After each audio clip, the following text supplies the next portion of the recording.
Welcome all of you. So आज हम अपनी एक और वीडियो लेके आए which is related to the Karva Chauth, जो कि हमारे हिंदू माइथोलॉजी के अंदर, हिंदू धर्म के अंदर काफ़ी इंपॉर्टेंट वर्त माना गया है।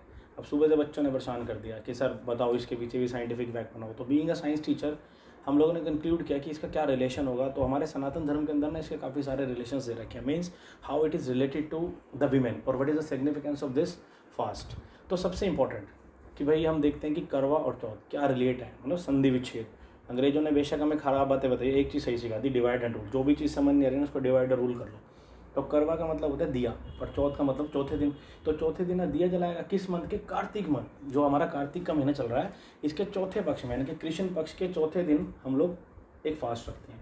हमारे जो एंसेस्टर्स थे ना, उन्होंने हमें क्या बोला कि भाई हमें तो कायदे से जो लेडीज़ है ना उनको हर मंथ, है ना, हर मंथ के जो कृष्ण पक्ष के चौथे दिन पे व्रत रखना चाहिए। तो इसका क्या सिग्निफिकेंस है वो सब देखते हैं। फर्स्ट ऑफ ऑल सबसे इंपॉर्टेंट बात जो कि हमारा करवा चौथ का व्रत है, ये मून से रिलेटेड है, means it is related to directly to the चांद। तो चांद का क्या इम्पैक्ट पड़ेगा? जो मून है ना, it is directly related to the women. कैसे? अब मून का जो हम सर्कल देखते हैं वो 29.5 डेज़ का होता है। हर टाइम ये 0.5 को हटा के हम देखते हैं कि लास्ट में 365 का हमारा एक लीप ईयर बनता है।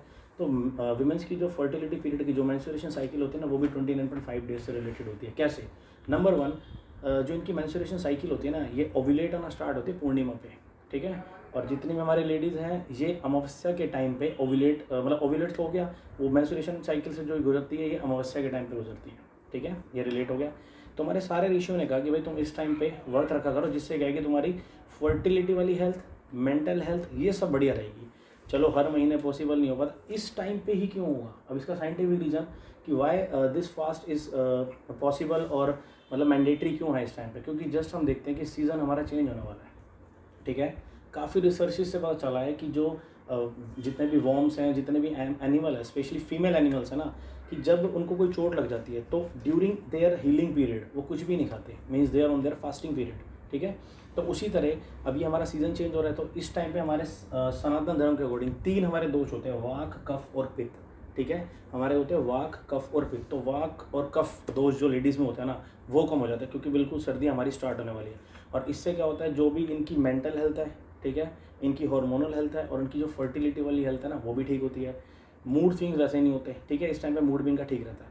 फिर एक और इम्पोर्टेंट पार्ट आता है जो कि एक उसमें देखा गया, वेस्टर्न कल्चर में एक रिसर्च के दौरान पता चला है कि चांद का डायरेक्टली रिलेशन ना मेंटल हेल्थ पे होता है। काफ़ी सारे जितने भी हमारे मेंटल असाइलम होते हैं वहाँ पर उनके ऊपर देखा गया। अब देखो कितना बड़ा फैक्ट है, ल्यूना है ना, वेस्टर्न कल्चर के अंदर ल्यूना वर्ड होता है जो कि मून से रिलेटेड है।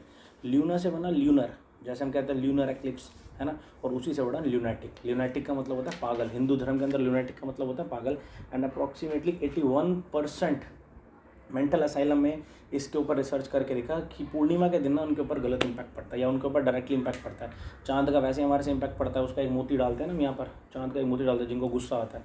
तो कहीं ना कहीं these all celestial bodies are directly impact upon us, whether you are believe or not. And सबसे इंपॉर्टेंट कि भाई इस दिन फिर पति की लंबी आयु को क्या फ़र्क पड़ेगा? बिल्कुल है। एक तो शाम को जैसे हम लोग चीयर्स करते हैं तो ये लोग भी अपना पूजा करने जाते हैं, वहाँ इनको एक कथा सुनाई जाती है, वो तो फिर आप सबको पता ही है। लेकिन यार सीधी सी बात है, हैप्पी वाइफ हैप्पी लाइफ, ठीक है ना। बंदा जितना खुश रहेगा उसका हस्बैंड उतना खुश रहेगा। यार एक सीधी सी बात है, और ज़िंदगी में चाहे जितना मर्जी पैसा हो जाए, जितनी मर्जी कुछ भी इशू हो जाए, जब बंदा बीमार होता है ना तो कहीं ना कहीं लाइफ उसकी डिस्टर्ब हो जाती है। तो कोई भी लाइफ में जब इशू ही नहीं होंगे, हेल्थ सही रहेगी तो बढ़िया रहेगा। तो I hope you like this video. Happy Karva Chauth, stay blessed, stay motivated, thank you.